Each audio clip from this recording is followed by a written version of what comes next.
E também trazer esse assunto de uma forma que Deus seja louvado e glorificado. E talvez não de uma forma que a nossa carne cresça, os nossos desejos carnais, né? Mas que ele seja o relacionamento sexual, que ele possa glorificar a Deus dentro do casamento.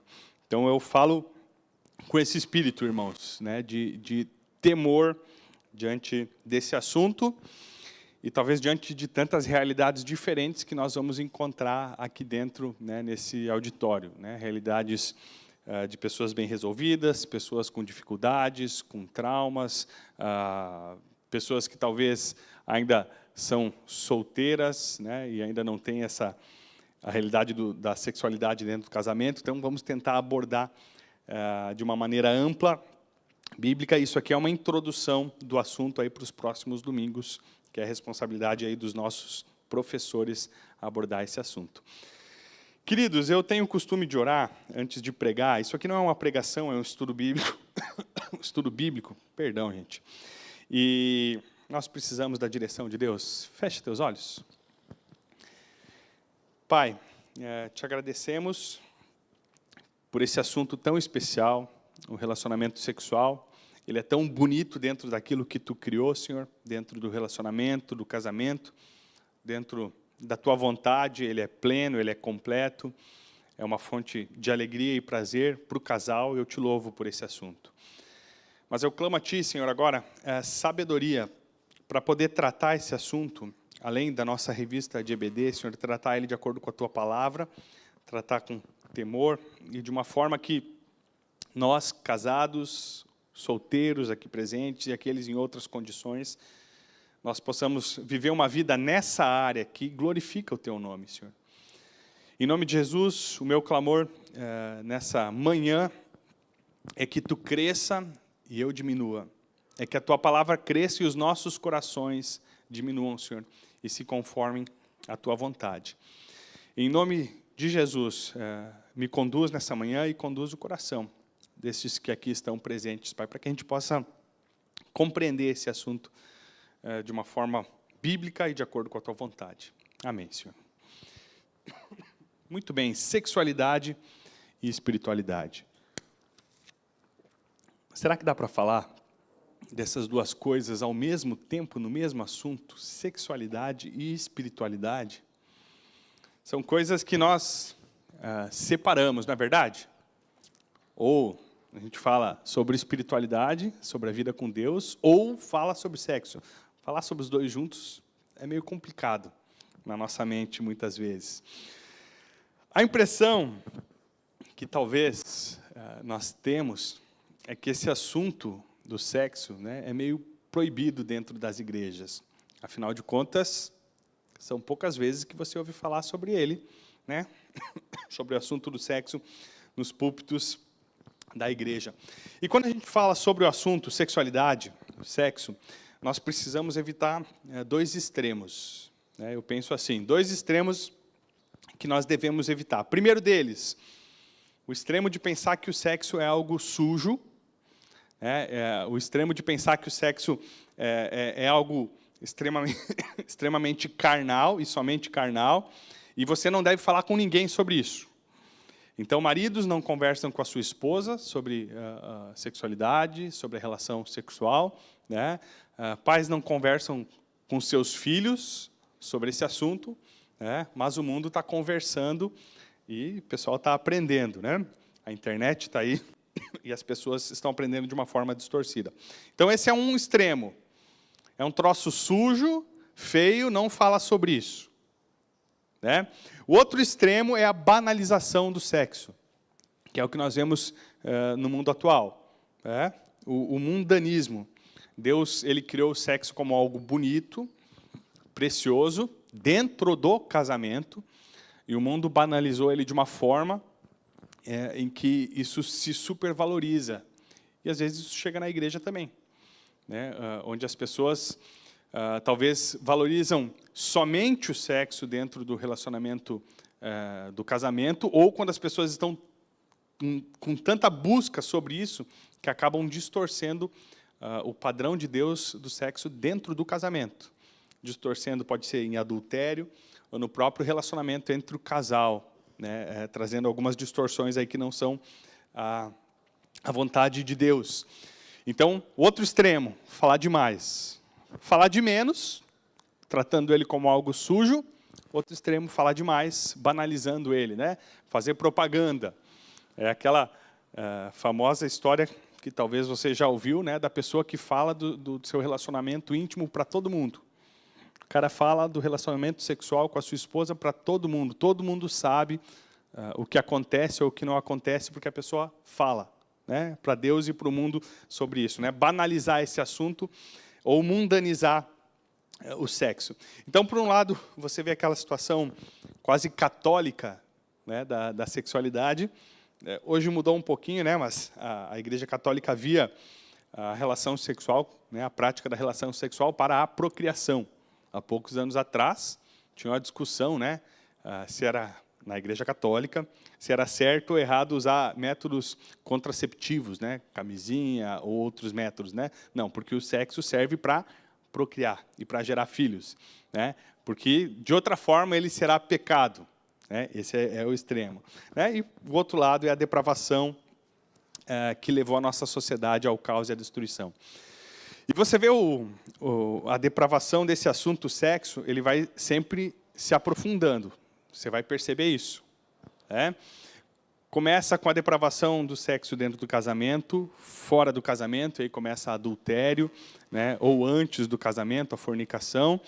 E a sociedade vai se pervertendo cada vez mais, e aí já começa a falar sobre relações homossexuais, né? Relações homossexuais, aí o casamento já nem tem mais valor, né? E a sociedade vai ficando cada vez mais bizarra, e você vê distorções terríveis a respeito do relacionamento sexual, envolvendo animais, né, zoofilia, envolvendo gente morta, necrofilia, já ouviu falar? Isso acontece também. Envolvendo excrementos humanos, sabe o que eu estou falando? Cocô. Né? Cocô, xixi, essas coisas tem, distorção é tão grande, né? Mas a distorção sempre começa lá no princípio, no início, uma pequena mudança, uma pequena distorção que vai né, deturpando o projeto e o plano de Deus. Nessa lição, meus irmãos, nós não vamos resolver todos os problemas a respeito desse assunto e talvez tirar todas as tuas dúvidas. Quem sabe, né, mais para frente a gente pode fazer aí uma caixinha com perguntas e dúvidas a respeito do assunto, se os irmãos assim tiverem interesse, quem sabe a gente reserva uma escola bíblica para responder essas dúvidas ou algum período da escola bíblica. Mas a gente vai introduzir esse tema à luz da Bíblia. Então nós vamos relembrar alguns fundamentos que vocês bem conhecem, né? Vocês conhecem muito bem. Então, o fato de o mundo falar de sexo sem temor a Deus não deve ser um motivo para a gente não falar da sexualidade dentro da igreja.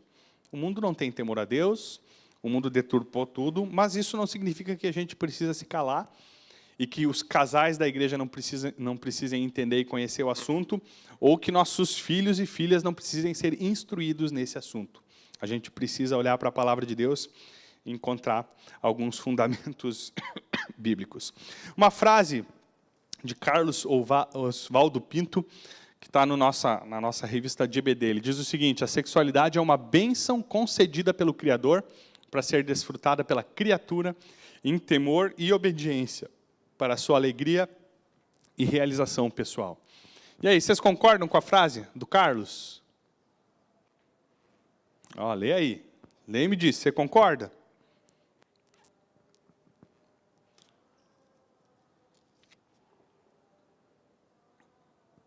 São os pomeranos cantando? Ó, estão cantando bonito. Concorda ou discorda?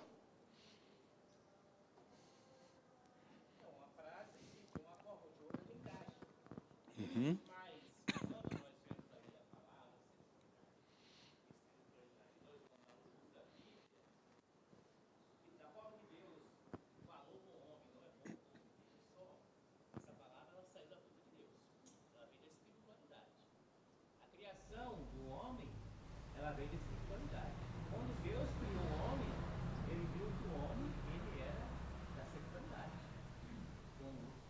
não como os animais.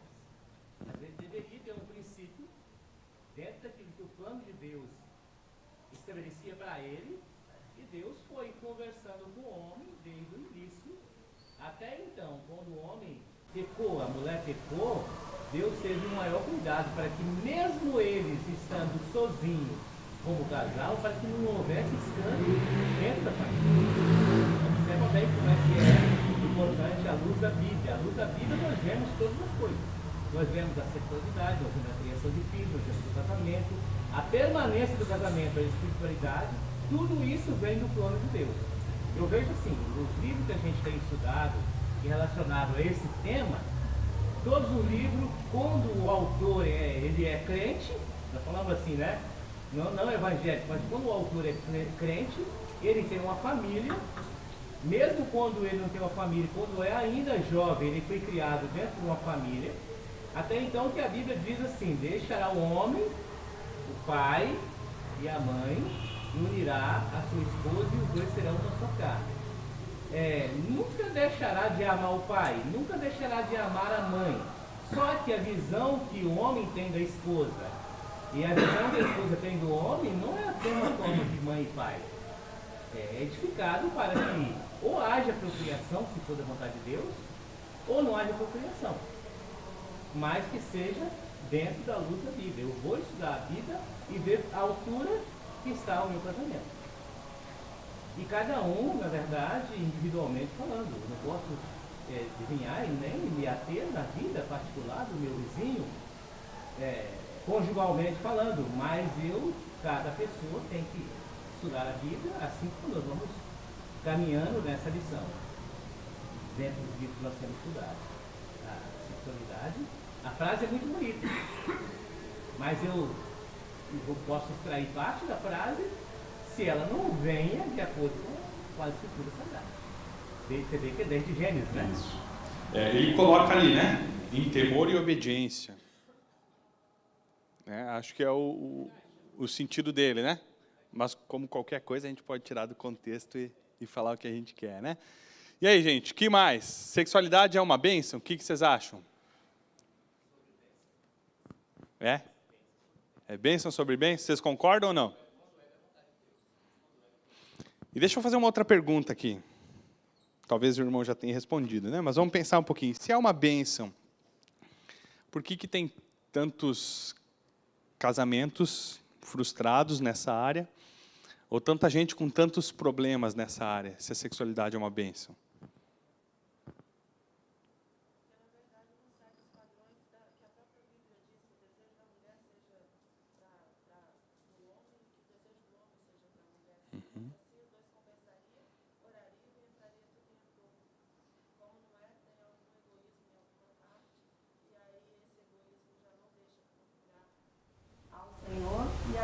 Pode ter problema. Talvez egoísmo é uma palavra-chave nisso que você falou, né? Egoísmo, cada um busca seu próprio prazer, sua própria satisfação. Fala, minha irmã. Quando não se torna uma bênção, isso já é muito antigo. Quando, a partir do momento que o homem e a mulher, né? Deus colocou ali, eles continuaram, mesmo tendo pecado, Deus continuou abençoando eles como casal. Mas, à medida que foram crescendo a família, foram se juntando a outros povos, a um outro tipo de crença. Então, isso gera o quê? Eu penso de um jeito, mas meu filho juntou com alguém que pensa de outro. E aí vai causar o quê? Talvez já pare de ser uma bênção. Por conta de princípios, falando de nós agora, princípios que nós temos e que talvez o outro não tenha, devido também a uma formação, vamos usar o termo de hoje, uma formação religiosa, um tipo de cultura, tudo isso influi e pode então não ser uma bênção. Princípios diferentes. Eu consigo lembrar o nome dele, mas ali... Ele, né? Isso. Então, ali eu vejo a forma que Judá viu que não estava sendo uma bênção e que talvez Tamar percebeu que não estava sendo uma bênção. Eu vejo que essa visão não seria só de Judá e nem de Tamar, Mas essa visão era de Deus. Ali houve uma situação muito complicada, e mais complicada ainda é que eu entendo o que houve, né? Para que aquela continuidade chegasse até a Cristo. Teve que haver uma intervenção de Deus. Eu vou me intervir aqui, vou fazer aquilo absoluto para o homem, que seria escândalo para o homem, vou fazer aquilo da minha vontade, porque eu vejo assim, parecia que seria uma coisa individual dos dois filhos dele, ou um filho que cometeu aquele negócio, um dois filhos, né? Que não estava... Um era mau e o outro não queria dar descendência para o irmão. Houve um escândalo muito grande ali, que até hoje eu fico assim pensando, eu fico uma certa dúvida. Mas não tenho dúvida do que foi da vontade de Deus. Graça, né? É a graça que chega até o Salvador. Ele citou a história dos filhos de Judá, ele, né? Vocês vão lembrar, né, que Judá casou o filho mais velho, ele, com Tamar. A Bíblia diz que ele era um homem mau e Deus matou. É isso que Gênesis fala, né? Gênesis 18, 38, se eu não estou enganado. E aí... ele mandou casar, então, o Judá mandou o Onã casar com a Tamar e dar uma descendência, porque era assim, né? Quando não havia um filho, uma descendência, o parente mais próximo, no caso o irmão, assumiria a viúva, e o primeiro filho seria considerado filho do falecido, né? E o Onã não quis, né? Ele derramava o sêmen sobre o chão. E a Bíblia vai dizer que Deus o matou também. Deus não se agradou disso, que ele não quis dar descendência para o seu irmão, e ele vai morrer. E depois você conhece o resto da história, né? Tamar vai para a casa do pai e da mãe, Judá não quer dar para o filho mais novo, e ela vai se fingir de prostituta, e Judá vai se prostituir com ela, e vai vir um filho aí de uma relação sexual ilícita, 2 filhos, né? Pérez e Zerá, isso? Pérez e Zerá, né? Uma distorção, né? Pegando um pouquinho de tudo que os irmãos e irmãs contribuíram aqui, né? Ele é uma bênção, a relação sexual, mas tem tanto problema. Nós, seres humanos, somos especialistas, né, em pegar as bênçãos de Deus e distorcer elas, de uma forma que aquilo que Deus criou para ser bênção se torne prejudicial na nossa vida. Você já parou para pensar? Nosso tema, né, da nossa revista, né, o dinheiro, ele pode ser uma bênção, mas reinando no nosso coração, ele se torna um Deus. O poder, a influência sobre as pessoas pode ser uma bênção, assim como a sexualidade, o sexo. Ele é criado para ser bênção. Mas quando ele se torna um Deus no nosso coração, quando a busca pelo prazer sexual é tudo na nossa vida, existe uma distorção.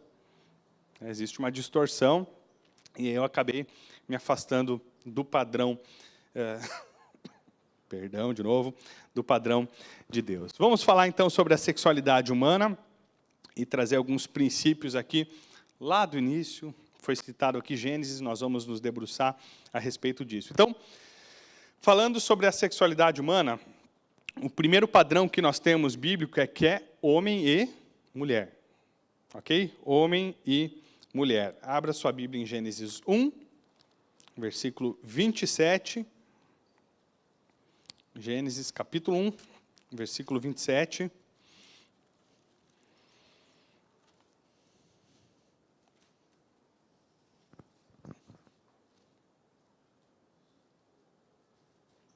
Gênesis capítulo 1, versículo 27.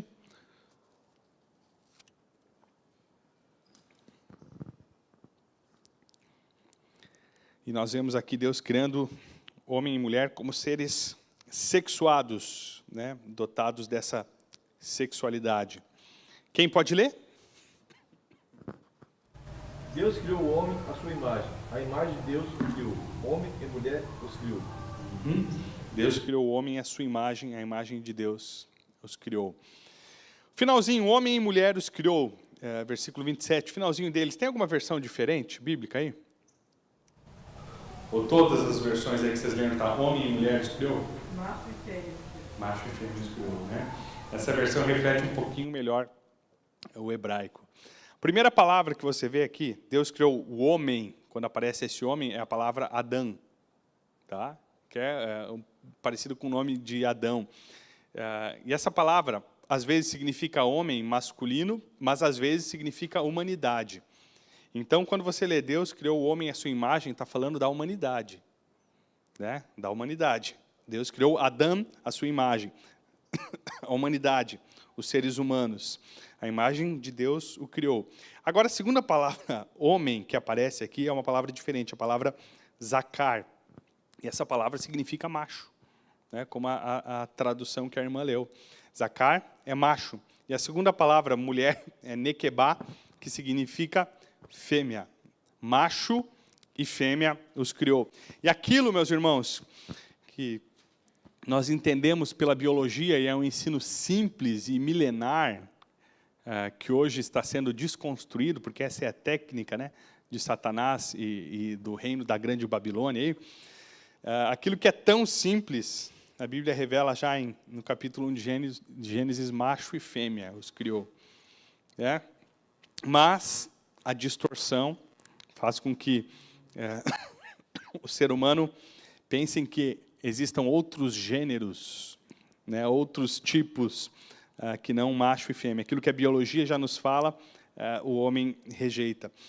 Quando você vai para o capítulo 2 de Gênesis, a palavra hebraica para mulher é isha, que significa mulher, fêmea ou esposa. Né? Mulher, fêmea ou esposa. Então, esse é o padrão do hebraico. Às vezes ele apresenta humanidade, às vezes apresenta o zakar, macho, né? Isha, mulher ou esposa, ou nekebá, fêmea, né? Macho e fêmea. Então, apenas com essas palavras aqui, só esse versículo, Gênesis 1, 27, já nos mostra o padrão de Deus, né? O padrão da criação de Deus.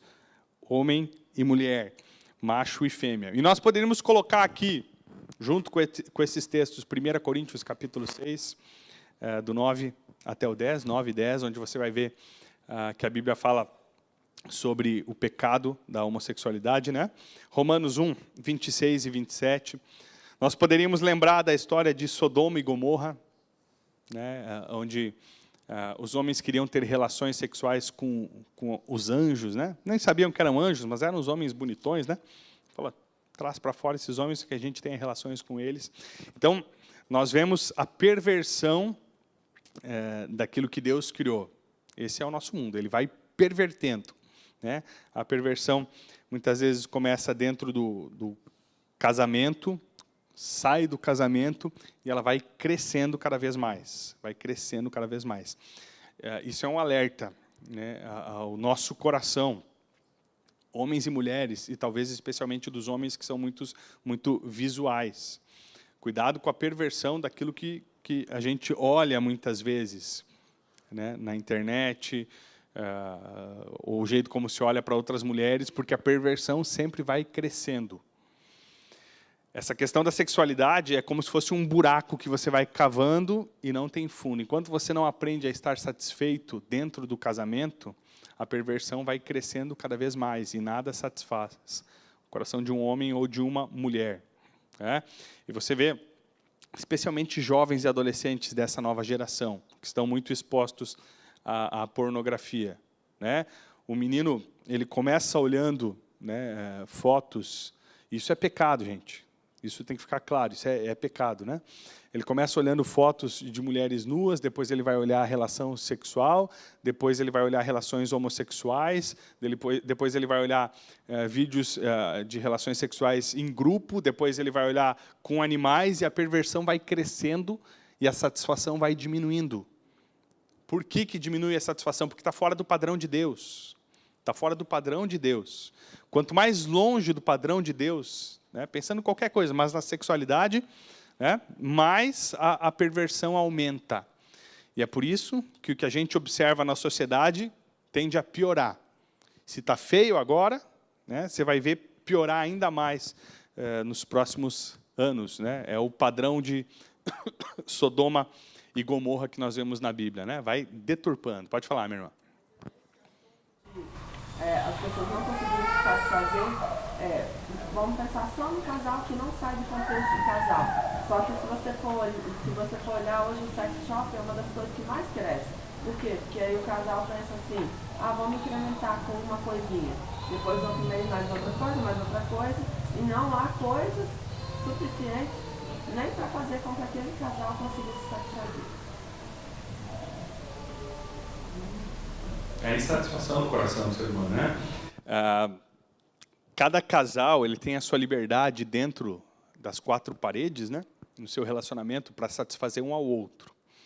Quando o relacionamento sexual ele é egoísta, só há satisfação para um lado, a gente não está no padrão de Deus, né?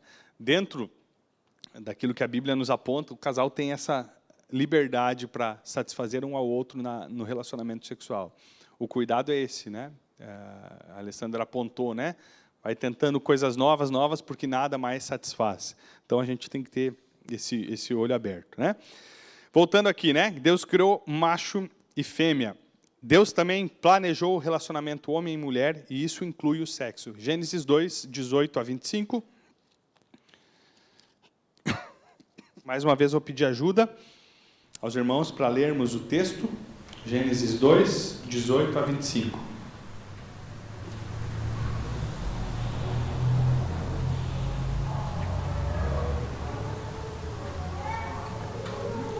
A 25. Vamos fazer o seguinte, uma pessoa lê 18, outra pessoa 19, outra 20, e assim por diante até chegarmos ao 25. O Senhor Deus disse, não é bom que o homem esteja sozinho. Farei alguém que o ajude e o complete. Havendo, pois, o Senhor Deus formado da terra todos os animais do campo e todas as aves dos céus, trouxe-os a Adão, para ver que nome lhes daria. E o nome que ele desse a todos os seres vivos, esse seria o nome deles. O homem deu nome a todos os animais domésticos, às aves dos céus e a todos os animais selvagens. Mas para o homem não se achava uma auxiliadora, se fosse semelhante a ele. Então o Senhor fez cair pesado sono do homem e este adormeceu. Tirou-lhe uma das costelas e fechou o lugar com ela. E a costela que o Senhor Deus tomara ao homem, transformou-a numa mulher e a pôs.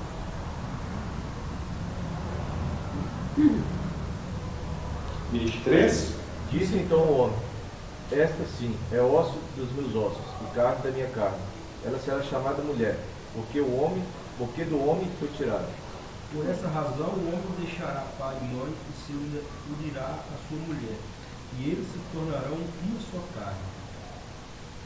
O homem e sua mulher viviam nus e não sentiam vergonha. Esse 25 nós vamos reservar para o próximo ponto, tá? Então o que nós vemos aqui? O plano de Deus em ação. Às vezes nós olhamos para o texto e nós pensamos assim, então Adão percebeu que ele estava sozinho e Deus ficou com pena de Adão e aí ele decidiu então criar uma auxiliadora para ele. Não é assim, né? Deus tem o seu plano, Deus é soberano. Eu não vejo Deus ficando com pena de Adão e decidindo criar Eva. Deus já tinha um plano de criar, né, Adão e Eva. E Deus então ordena que o homem dê nome aos animais para que o homem perceba a necessidade dele, né, a necessidade de uma companhia.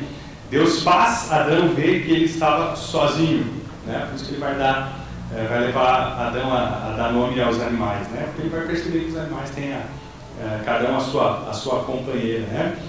Então, Deus planeja isso e Deus vai criar Eva, criando a necessidade ou fazendo com que Adão perceba a sua necessidade. E quando então Deus cria Eva, né, Deus faz Adão cair em sono profundo, versículo 21, vai nos dizer, ela é criada de uma das costelas, e depois Deus vai fechar o lugar, né, com carne. E é interessante isso, né? Deus não tira um osso do pé do homem, né? Para o homem pisar sobre a mulher. Deus não tira um osso da cabeça do homem para a mulher estar acima do homem. Deus tira do lado, né? Da costela, companheira, né? Uma auxiliadora idônea, alguém que estará ao lado do homem, uma ajudadora, né? Essa palavra auxiliadora idônea é Ezer, né? Raiz, que significa alguém que vai complementar, alguém que está ali para ajudar. Então, na vida, muitas vezes nós homens somos meio boca aberta, vamos confessar, homens, a gente precisa desse auxílio, dessa costela de alguém ao nosso lado, né, para nos acompanhar, para nos ajudar. E falando do relacionamento sexual, né, Deus faz do homem e da mulher uma só carne. E aqui existe tanto essa ligação espiritual da aliança, que nós somos uma só carne, mas a ligação sexual, que é o complemento, não é complemento, mas talvez o início desse pacto. Porque o casamento, né, ele começa, no nosso contexto, com uma cerimônia, pode ser religiosa e civil também, e depois ele vai ser consumado com esse pacto, né, que é o relacionamento sexual, né, essa aliança. Então, essa uma só carne está ligado ao relacionamento sexual. Então, sim, Deus não apenas planejou o homem e a mulher em companheirismo, mas Deus planejou, né, que eles tivessem relações sexuais. Então, Deus planejou isso para a tua vida. Você que é casado, né, homem e mulher. Homem e mulher. Mas Deus também planejou um homem e uma mulher, né? Um homem e uma mulher. E aqui outra verdade bíblica: o casamento deve ser monogâmico. O que é a monogamia? Um homem e uma mulher. Não é um homem com várias esposas, nem uma mulher com vários maridos, né? Um homem e uma mulher. Deus não criou esposas para Adão, mas uma esposa. Deus criou Eva. 1 Coríntios 7,12, vamos abrir a Bíblia lá. Ao final da lição, nós vamos nos debruçar um pouquinho mais em 1 Coríntios capítulo 7. Acho eu que dará tempo. 1 Coríntios capítulo 7, versículo 12.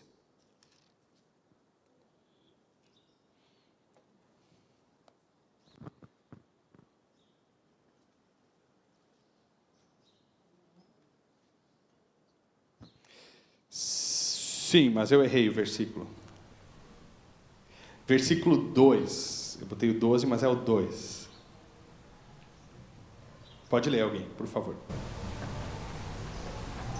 Digo que por causa da imoralidade, cada homem tem a sua esposa e cada mulher tem o seu próprio marido.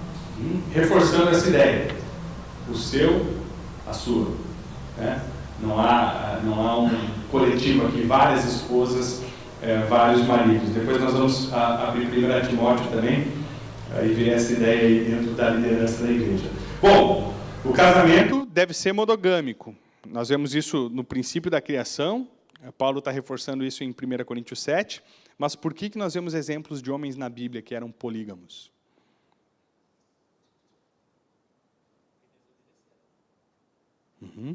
Porque desobedeceram. Me ajudem aí, gente. Eu quero que vocês falem. O que vocês acham? Né? Eles desobedeceram. Mas por que Deus deixou esse exemplo aí? Podia ter tirado da Bíblia para ficar mais bonitinho, né? Pense em Abraão, conhecido como amigo de Deus. Não sei se você já reparou, mas ele tinha concubinas e filhos com concubinas. Ele vai se casar depois da morte de Sara com outra mulher, mas a Bíblia vai falar que ele tinha filhos de suas concubinas que ele manda para outro lugar para dar herança com a Sara. E ele também tem um filho com a escrava, Agar. Também era uma espécie de concubina, né? Polígamo. Era polígamo. Por que tem esses exemplos aí na Bíblia, gente? O que vocês acham? Salomão, vamos pensar em Salomão. Quantas mulheres? 700 esposas, 300 concubinas, né? Então ele casou com 700, né, e 300 eram só do harém dele, né? Claro, no contexto da época ele fazia muitas alianças com muitos reinos, e as alianças geralmente elas eram estabelecidas com casamento, mas ele desobedeceu. O motivo de ser rei não era um motivo, né, para ter tantas esposas. Davi, o cara segundo o coração de Deus, também teve várias esposas e filhos com diferentes esposas. Por que a gente vê isso na Bíblia?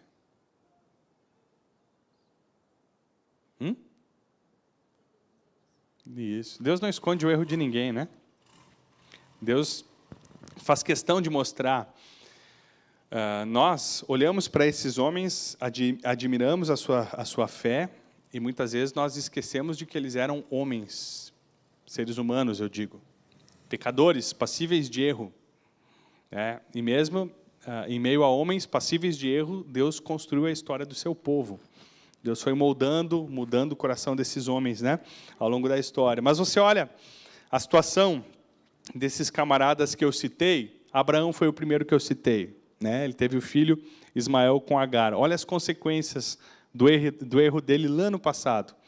Até hoje, né, os povos ismaelitas deram origem aos povos árabes, e os povos árabes são os grandes inimigos dos israelitas, da descendência do filho da promessa. Até hoje, olha a consequência disso, né, do que acontece.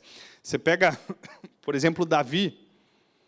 Você lê aquela história dele, né, 1 Samuel, a partir do capítulo 11, quando ele tem o adultério com a Batseba, depois o problema lá com os filhos dele, o Amnon, vai se relacionar, vai estuprar Tamar, uma relação de incesto, de estupro, e depois o Absalão vai matar o Amnon, e o Absalão vai tentar dar um golpe, né, de Estado sobre o seu pai, e a bagunça está feita. Por quê? Família desregulada, filhos de várias mães diferentes. Salomão, o que a Bíblia vai falar do final da vida de Salomão? Ele acabou se afastando do caminho de Deus por causa das suas mulheres, porque elas adoravam outros deuses e ele foi permitindo o culto a outros deuses. Então, quando a Bíblia mostra esses exemplos, a Bíblia mostra as consequências desses erros. A Bíblia não está assinando, olha aqui, é certo. A Bíblia está mostrando como um erro mesmo. Então, não adianta você, né, falar, olha aí, Salomão tinha 1000 mulheres, né, quero casar com mais uma. Não, a Bíblia está mostrando isso como um erro de Salomão. Outro exemplo é Jacó. Jacó, no engano, coitado, né? No engano, o sogro dele enganou ele, ele casou com 2. E olha o problemão que aconteceu na vida dele, né? A briga dessas mulheres pelo amor do marido, e depois as consequências na vida dos filhos. Eles odiavam o filho da amada, né? Os outros filhos. Porque ele não teve filho só com 2, ele teve filho com 4, né? Com as servas das esposas, ele teve filho também, né? Bila e Zilpa, se eu não me engano. Fala, meu irmão. Como?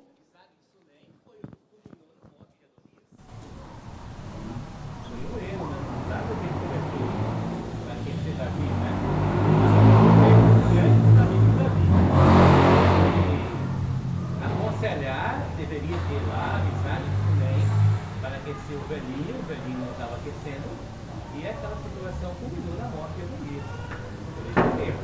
O irmão está falando quando Davi estava velhinho, aí ele precisava se esquentar, aí chama a mulher dele para esquentar. Não, chame uma virgem bonita para esquentar o velho, né? Aí deu problema depois, né? Com um outro filho dele, né? Abisag, né, irmão? Ele vai morrer nas mãos de Salomão, né, esse rapaz. Outro problema, né? Mas falando aqui de Jacó, que teve filho com 4 mulheres diferentes, os filhos odiavam o José, que era o filho da preferida, da mulher que ele amava. Então, olha só como a distorção no padrão de Deus, isso envolvia a relação sexual, trouxe discórdia dentro da própria família. Eles vão tentar matar, querem matar José. Aí depois Judá tem a ideia, não, vamos vender, ganhar um lucrinho aí com o nosso irmão. E Deus, como Deus é bom. Né? Deus é tão gracioso. A gente às vezes fala que o Antigo Testamento é o tempo da lei e o Novo Testamento é o tempo da graça. Gente, você vê a graça de Deus o tempo inteiro no Antigo Testamento. Né? A graça de Deus, ele pega uma situação terrível, de briga familiar, de ódio entre irmãos, né? De irmãos que querem o mal do seu irmão, e ele vai transformar em bênção, porque esse irmão vai para a escravidão, depois esse irmão será fonte de vida para os seus irmãos. Né? Através da vida de José, os seus irmãos e o seu pai e toda a família vai sobreviver os 7 anos de fome que a gente vê no Egito. E assim como as outras situações que nós citamos aqui, Deus é gracioso, desde o Antigo Testamento, né, até o Novo Testamento. Né? Então, Deus deixa como exemplo que não devemos repetir. Então, o padrão de Deus é a monogamia. Abra sua Bíblia em 1 Timóteo. 1 Timóteo, capítulo 3.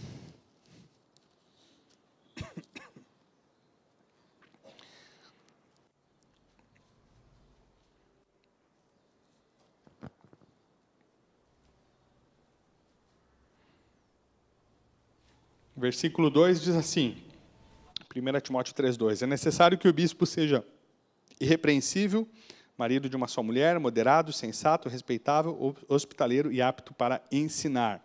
Liderança da igreja. Versículo 12, o diácono deve ser marido de uma só mulher e governar bem os seus filhos e a sua própria casa. Liderança da igreja. Esse é o padrão de Deus. Uma só mulher, uma só esposa. Então, quem não é líder pode ter várias esposas. Não. Lembra que Paulo disse, sejam meus imitadores, como eu sou de Cristo. Nós devemos imitar, né, os bons exemplos, né? E a gente vê pelo padrão do Antigo Testamento. Aqui é uma palavra especial à liderança, né? Monogamia é o padrão de Deus para o casamento, né? Ainda dentro desse ponto, sexualidade humana, nus e não envergonhados. E aqui a gente volta para Gênesis 2:25, que nós já lemos, e ali fala, e os dois estavam nus e não sentiam vergonha, né? Homem e sua mulher viviam nus e não sentiam vergonha. Quanto mais o casal ele vive nos padrões de Deus, menor é a culpa ou a vergonha na entrega sexual. Eu vou repetir essa frase aqui. Quanto mais o casal vive nos padrões de Deus, menor vai ser a sua culpa e a vergonha na entrega sexual. A partir de que momento Adão e Eva perceberam que estavam nus e ficaram envergonhados? Quando o pecado entrou. Quando o pecado entrou, a coisa distorceu, né? E eles ficaram envergonhados pela sua nudez. E o que acontece, muitas vezes, no relacionamento sexual e no casamento? Alguns casais vivem culpas de pecados passados. Às vezes no namoro. A gente ouve histórias aí de casais que erraram no namoro e errou no namoro, depois carrega uma culpa aí dentro do casamento, né, porque tiveram relações sexuais antes. Estou falando de casais já cristãos, né? Isso não foi tratado, não foi conversado, isso foi guardado em segredo. E toda vez, às vezes para um dos cônjuges, quando vai ter relação sexual, lembra disso e trata isso como um peso, como o pecado, né? Outros são cheios de traumas do passado, alguma coisa que aconteceu no passado, né? Alguma coisa que aconteceu dentro do casamento, né? Adultério ou algo assim, e vive com esse trauma, vive sondando. Sempre o pecado distorcendo aquilo que é bênção de Deus. Outros casais, eles são atraídos pela perversão no seu relacionamento sexual. E deixa eu fazer uma observação aqui. Irmãos, nós somos estimulados, nós, na sociedade de hoje, né, por consumir muito, consumir o que a gente puder, e estimulados também por aquilo que nós olhamos. Nós somos estimulados, né, para ver coisas bonitas, belas, sensuais, né? E não há nenhum problema dentro do relacionamento a dois, casal, né? A esposa para o seu marido, o marido para a sua esposa, que haja isso, mas nós temos que cuidar para que nosso desejo um pelo outro não seja distorcido por aquilo que o mundo nos impõe. E o que eu quero dizer? Quando a busca, né, pela sensualidade e sexualidade é um estímulo muito grande, né, é o maior estímulo dentro do casamento. Por quê? Porque o tempo passa, né, e se isso é tão estimulado e essa busca é muito grande dentro do casamento, o que acontece com o tempo? O nosso corpo vai envelhecendo, né? E a gente estimula isso tanto, muitas vezes, que daqui a pouco o marido pensa, o corpo da minha esposa já não é mais como ele era quando nós nos casamos. Ele vai olhar para fora. Ou talvez a mulher também vai olhar assim. Então, cuidado. É importante o cuidado, o amor, né? É importante que dentro do relacionamento sexual um se importe com o que o outro gosta e deseja, isso é muito importante, mas nós não podemos ser dominados por aquilo que o mundo nos domina. Não, agora faz um monte de plástica para ficar igual às mulheres da televisão. Será que esse estímulo não é o estímulo que o mundo está nos dando? Será que não é o estímulo que o mundo está nos dando? Não que tenha algum erro ou algum pecado, né, em fazer um procedimento estético, mas qual é o objetivo disso, né? Outro tipo de perversão dentro do relacionamento sexual são filmes pornográficos, né? Ah, não, nós temos que apimentar a nossa relação a dois. Vamos fazer o quê? Vamos assistir filmes pornográficos juntos. Gente, isso é maldição para o casamento, né? Isso é maldição para o relacionamento.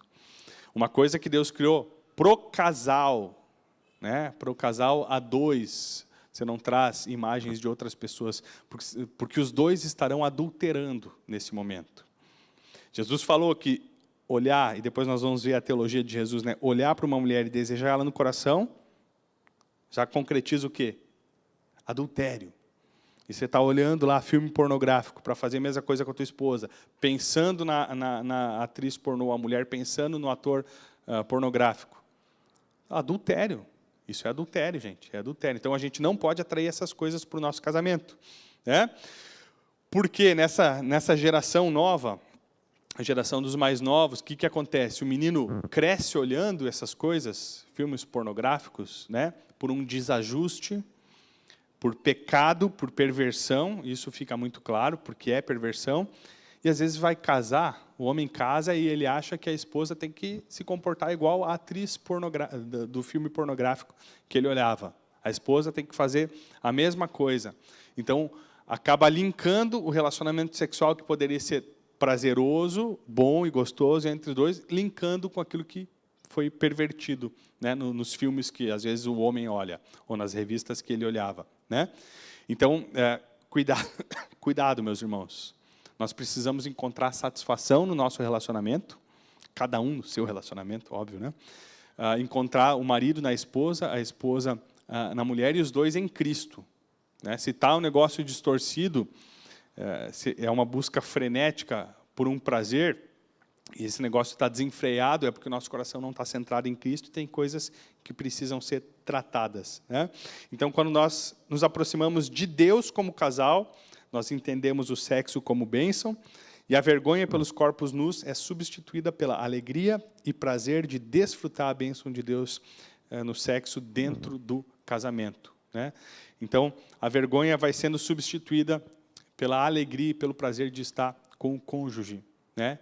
O amor, ele sobrepõe a vergonha, o amor sobrepõe o desejo, né, de buscar um corpo escultural. Não, eu amo e eu me relaciono sexualmente com a minha esposa porque eu a amo e tenho prazer nela. E mesmo quando ela envelhecer, né, e o corpo não estiver mais o mesmo, terei prazer e alegria na minha esposa, né? Tenho prazer e alegria na minha esposa. Uma frase aqui do autor do livro, Richard Foster: você percebeu que o erotismo não contaminado pela vergonha existia antes da queda? A queda não criou o eros, apenas o perverteu. Lembra disso? Você vai lembrar, né? O grego tem 3 palavras para amor, né? A palavra... fugiu agora os termos, né?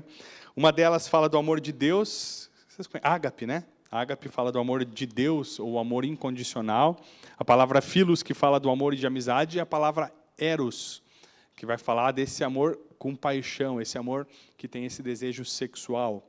Então, Deus criou o eros, o desejo sexual do marido pela sua esposa, ou da esposa pelo seu marido, não é decorrente da queda, é isso que ele diz, e eu concordo plenamente com ele. Deus criou esse desejo, ele é bom, ele é importante, né? O que nós vemos é isso sendo distorcido.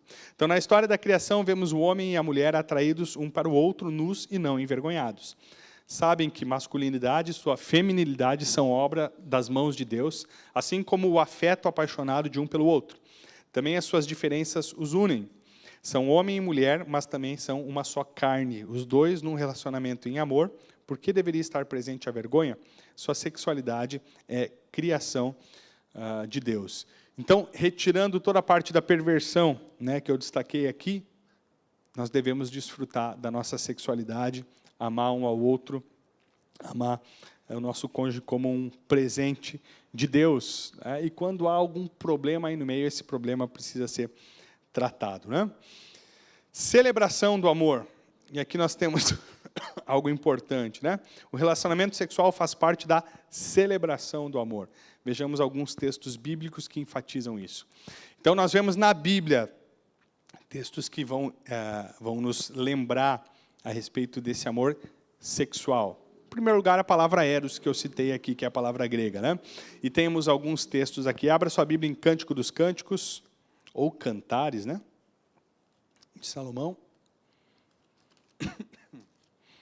Cântico dos Cânticos, capítulo 1, versículo 2.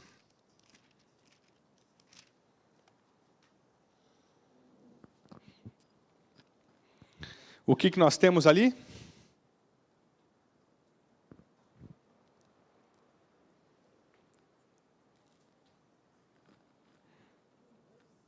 Capítulo 1, versículo 2.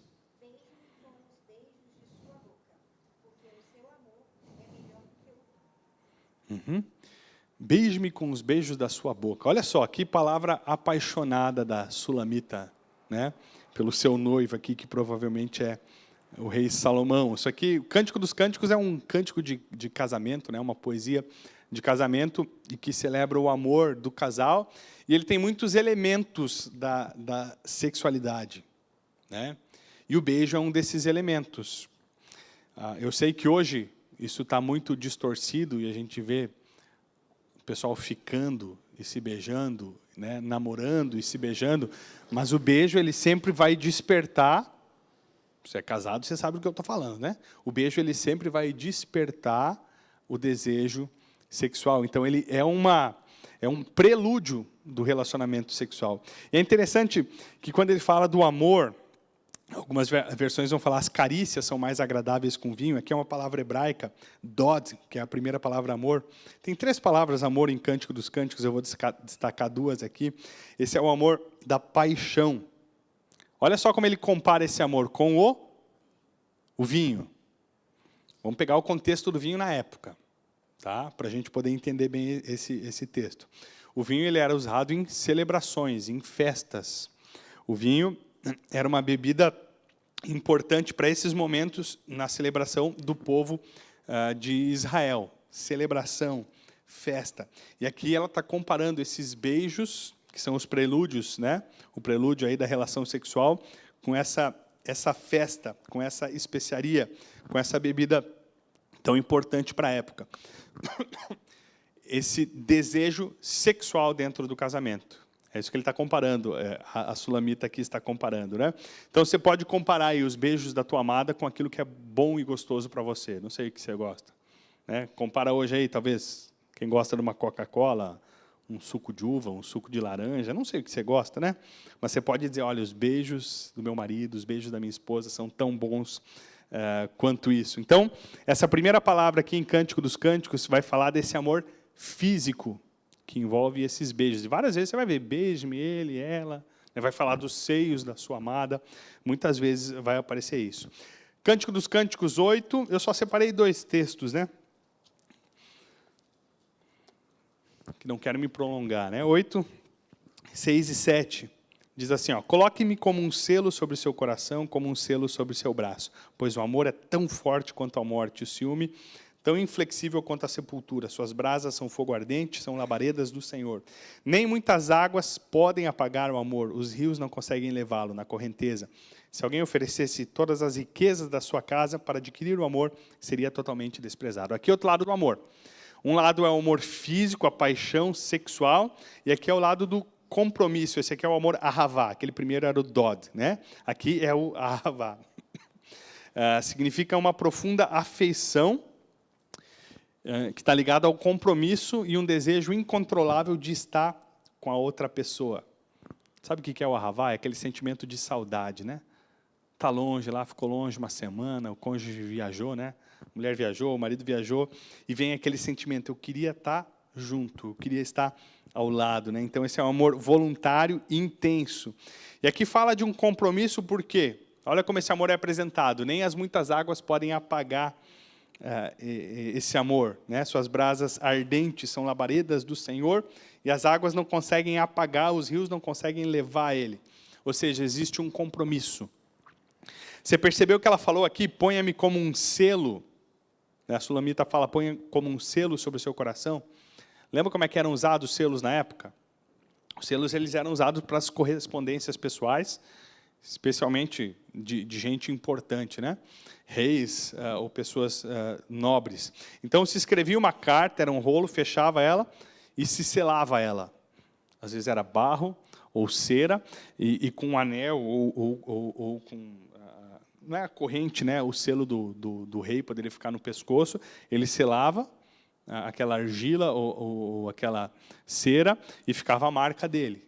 Né? Então, estava lá, uma correspondência do rei Davi. Né? Aí, o que era esse selo? A garantia de que a carta chegaria no outro lugar. Você ia abrir a correspondência do rei Davi? Você não ia abrir, né? Você sabe que a tua cabeça ia rolar. Ninguém era doido de abrir uma carta. Então, o selo era essa segurança de que a carta chegaria. Então, é isso que ela quer dizer. Existe uma segurança desse compromisso. Uma garantia que ela fala que o coração do amado é dela. O seu coração é meu. Um verdadeiro compromisso, um amor mais forte do que a morte. Um amor que não pode ser apagado. E tem um outro texto muito legal, Provérbios capítulo 5. Volta um pouquinho a tua Bíblia aí para Provérbios 5. Esse texto é muito bom. E ele deixa mais claro ainda que o objetivo de Deus para o relacionamento sexual dentro do casamento não é somente a procriação.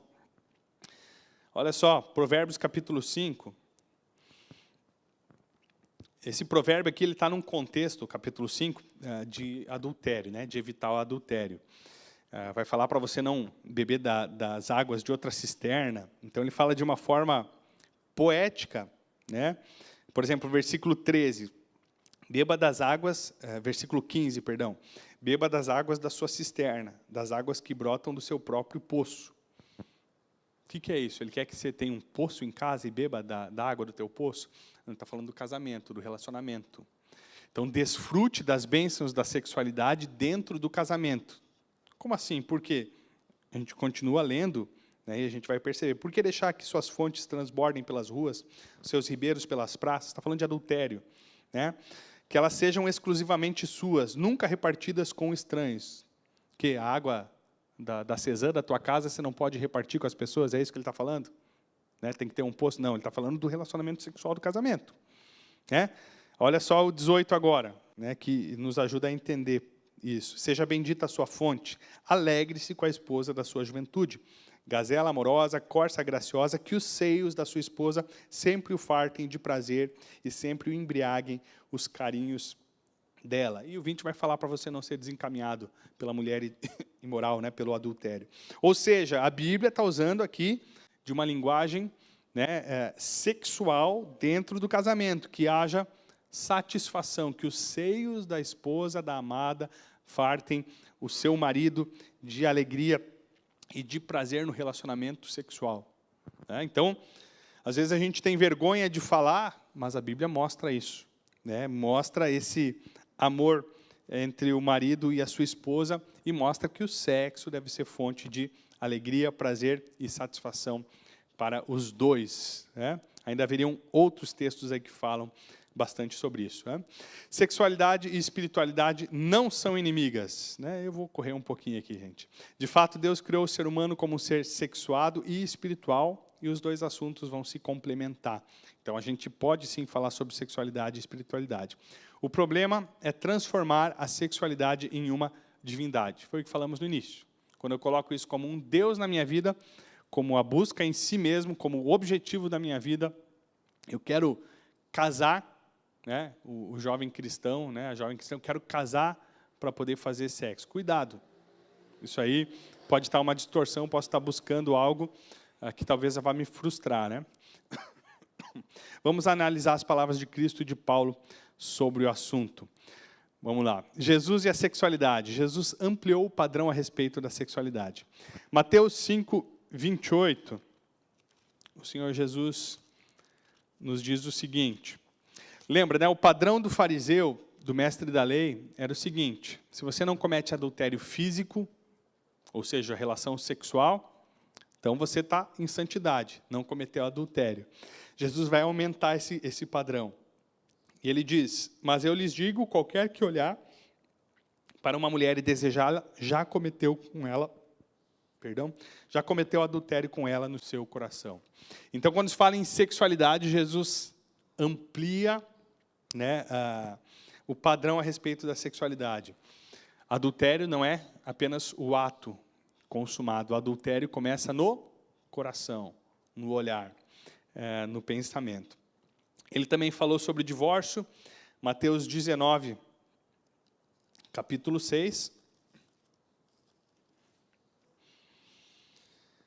Diz assim, assim eles já não são dois, mas sim uma só carne, portanto, que Deus uniu, ninguém separe.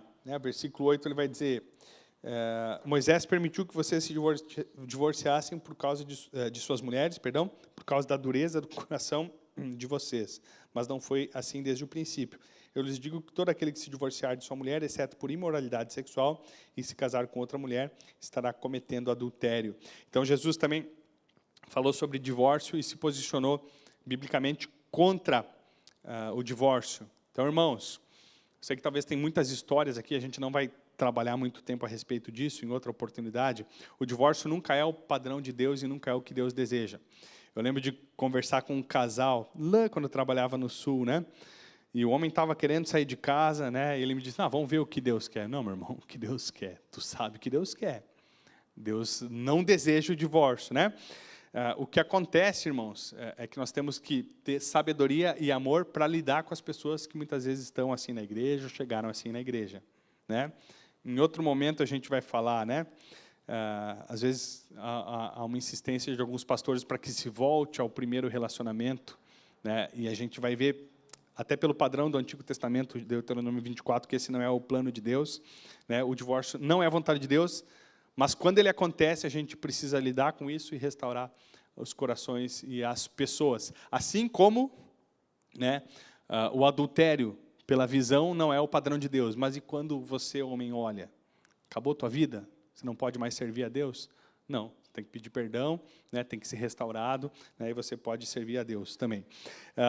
Não quero entrar muito nessa seara aqui agora, né? Então, há uma união de dois, que sem destruir a individualidade produz unidade. Estou falando do versículo 6.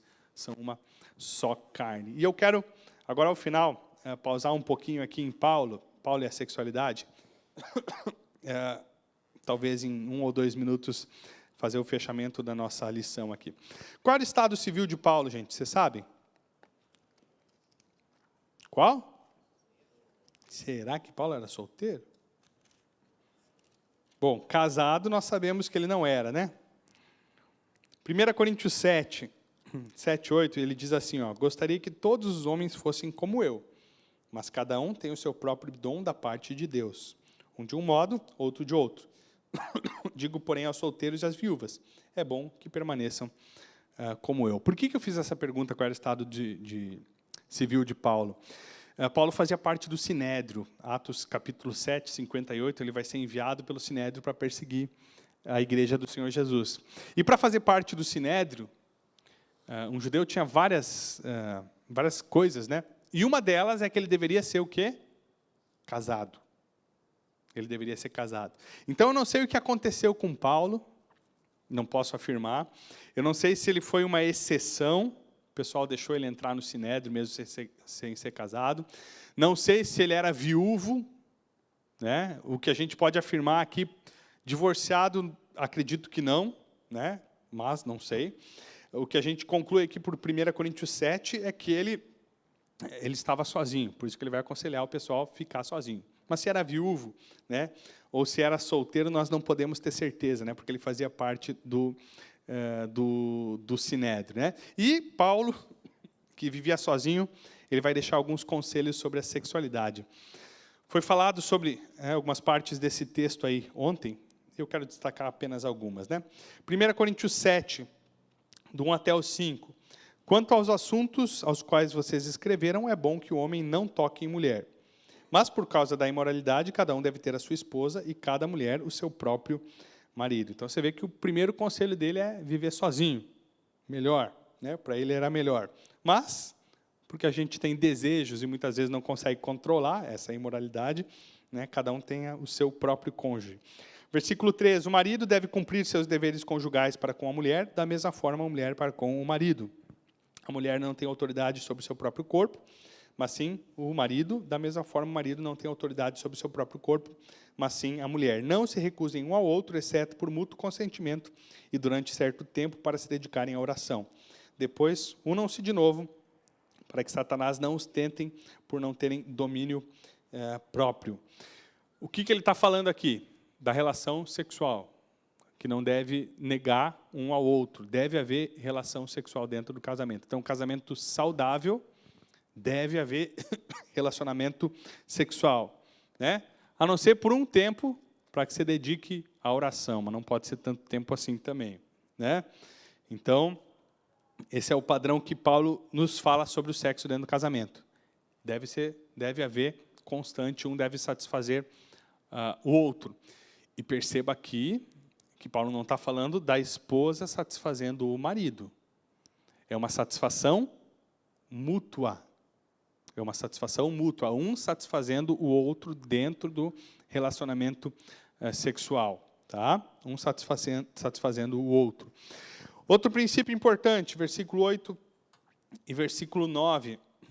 Digo, porém, aos solteiros e às viúvas, é bom que permaneçam como eu, mas se não conseguem controlar-se, devem casar-se, pois é melhor casar-se do que ficar ardendo de desejo.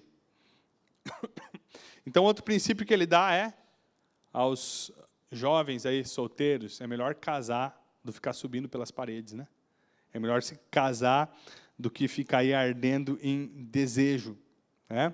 Mas o primeiro conselho dele é fica sozinho, né? Que você vai ficar mais tranquilo. 10 e 11, aos casados dou este mandamento, não eu, mas o Senhor, que a esposa não se separe do marido, mas se o fizer, permaneça sem se casar, ou então reconcilie-se com o seu marido. E o marido não se divorcie da sua mulher. Mais uma vez, tanto no ensino de Paulo quanto de Jesus sobre o divórcio, né? A Bíblia sempre vai se posicionar contra o divórcio. Por que eu falei, gente, de não voltar para o primeiro relacionamento antes? Eu comentei antes, porque eu não quero entrar muito nesse assunto. Deuteronômio 24 tem uma lei, 20 ou 24, né, uma lei do Antigo Testamento, que quando o marido se divorcia da sua mulher, a mulher casa com outro homem, e o segundo homem manda embora a mulher, ela não pode voltar para o primeiro homem. Né? Esse é um princípio, não é uma lei para nós, mas é um princípio que a gente percebe de Deus. Por que eu falo isso? Que muitas vezes, né, alguns líderes vão bater na tecla, olha, tem que voltar para o primeiro casamento, é o primeiro casamento. E as famílias já andaram, já foi cada um para um lado, tem um monte de filho com outro relacionamento, e às vezes estão batendo no martelo lá, tem que voltar. Não é um princípio que me parece que agrada a Deus, lendo Deuteronômio 24 ou 20, se eu não me engano. Né? Mas a gente trabalha nesse assunto, talvez, em outro momento oportuno. 12 ao 14, aos outros eu mesmo digo isto, não ao Senhor, se um irmão tem mulher descrente e ela se dispõe a viver com ele, não se divorcie dela. E se uma mulher tem um marido descrente, ele se dispõe a viver com ela, não se divorcie dele. Aqui, as pessoas que estão casadas com descrentes. Aqui não é a situação de um jovem que vai se casar com alguém que não é crente. Aqui é a situação de alguém que vem à fé e já está nessa circunstância. Né? O julgo desigual, a Bíblia sempre se posiciona contrária a isso. Né? E se uma mulher tem um marido descrente, ele se dispõe a viver com ela, não se divorcie dele. Então, não precisa se divorciar, porque teu cônjuge não é crente. Pois o marido descrente é santificado por meio da mulher, e a mulher descrente é santificada por meio do marido. Se assim não fosse, seus filhos seriam impuros, mas agora são santos. Então, a vida do crente, aos poucos, pela fé, nós cremos nisso, vai transformando a vida do descrente. Ele vai, em algum momento, essa é a nossa esperança, conhecer a Cristo. Então, não divorcie-se Se o teu cônjuge não conhece a Jesus, dobra o joelho e ora, e Deus vai fazer a obra dele em algum momento, né? E para finalizar, então, digno de honra entre todos seja o matrimônio, bem como leito sem mácula, porque Deus julgará os impuros e os adúlteros. Hebreus 13, 4. O leito aqui, falado aqui, leito sem mácula, leito é cama, e algumas traduções vão falar cama, e aqui é representado como o lugar onde acontece o relacionamento sexual do casal. E qual é o desejo de Deus? Que o leito, que esse momento, seja dentro dos padrões de Deus, sem mácula, né? Porque Deus julgará os impuros e os adúlteros. Adúlteros, você entende bem? Essa palavra impuros, no texto grego, é a palavra pornos, que fala de relações sexuais fora do casamento e também de homens que se relacionavam sexualmente com outros homens. Né? Era um termo usado para esses homens, né? Que vem do termo porneia. Acredito que já falei em algum culto aqui a respeito desse termo. Então, o casamento deve ser digno, honrado, e o seu leito conjugal, o seu momento sexual, ele é bênção de Deus quando ele está dentro do padrão de Deus. Agora, quando entra a porneia, que é a imoralidade sexual, né? Quando entra aquelas coisas que nós já falamos, ele acaba sendo distorcido. Então, dentro da vontade de Deus, ele é puro, lindo, santo, sem mancha, sem pecado, e você não precisa carregar um peso, né, dentro do relacionamento sexual. Não, desfrute com alegria. Agora, quando a gente usa interferências externas, eu falei de vídeos pornográficos ou outros exemplos, ele começa a ser maculado. Adultério, né,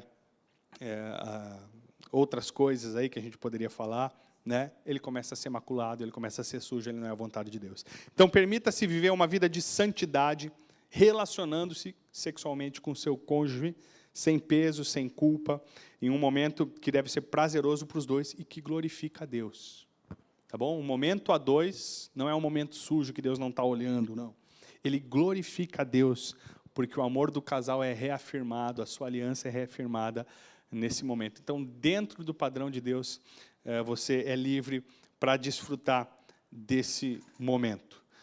Que Deus nos ajude, nos abençoe, né, nessa caminhada aí ao falar a respeito desse tema tão sensível, e também a esperança que através da sua palavra ele vai restaurando aí relacionamentos, casamentos, né, relações entre cônjuges, e se de repente você tem dificuldades nessa área, talvez seja necessário procurar ajuda, pode ser ajuda espiritual, né, comigo, com a liderança da igreja, pode ser uma ajuda médica, muitas vezes pode ser uma ajuda médica que é necessário procurar para que você possa desfrutar das bênçãos da relação sexual dentro do casamento. Amém, irmãos?